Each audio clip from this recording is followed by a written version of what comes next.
don't think a lot of people understand yet. I'm not trying to generalize, but a lot of people say like, let's go have a cup of coffee, and they go have a cup of coffee and it's just a cup of coffee. But you don't know really the essence or the taste of it until you really had a really good cup of coffee. I had the same thing with wine, a same experience with red wine. One time I was never a big wine or drinker or anything, but I had one really good Chile red wine, and it just opened my eyes. It was like, whoa, there is like a discovery here that you can really find out. And the same thing is about all delicacies like chocolate, coffee, cheese.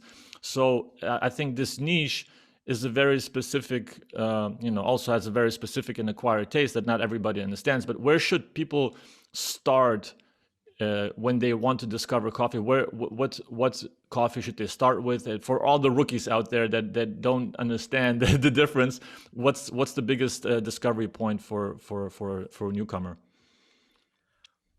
Well, given that they probably already drink coffee, right? So I would say, I mean, rather than giving them or suggesting them to actually start making coffee at home, if they are, I think like the great entry would be find a kind of good coffee shop where they are. So I mean, like if they are rural Europe, I would suggest them to go to our website and try to find the closest coffee shop we feature.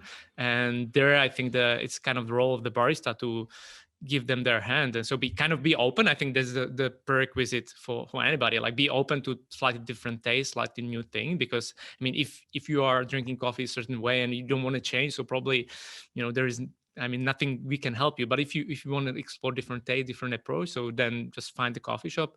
I think if you are kind of out of Europe, so search third wave coffee or specialty coffee kind of nearby, and they should give you some help.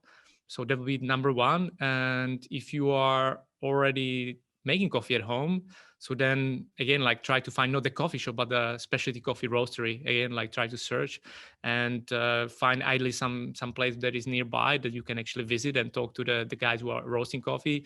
Then just taste it next to each other. Like taste the coffee you are usually drinking and taste it next to the coffee that you bought. And I mean, perhaps it's not for everybody, right? Like somebody likes to have the coffee the way he has it for ages, but it's at least good to taste the difference.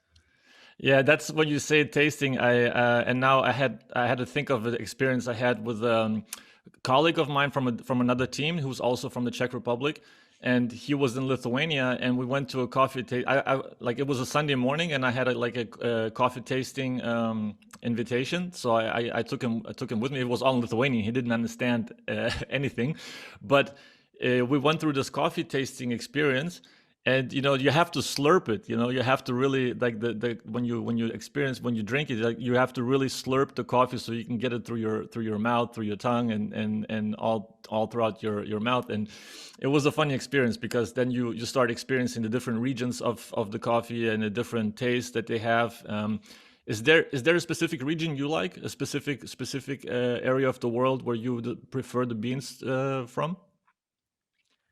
I will still comment on the tasting or the cupping, as we call it, Yeah. because it's really interesting. Even I would say it's not like the something that I would suggest people to kind of do as a first step to kind of explore the specialty coffee, but it's definitely interesting ritual just to watch it and taste it. Like slurping itself can be a little bit intimidating because then you focus not really on taste but how to slurp and how to not to spill it all over your t-shirt. But overall it's really nice way because you can taste different. I mean, you realize very quickly that the coffee doesn't taste like coffee, but it has so many different flavors and characters. So it's really nice.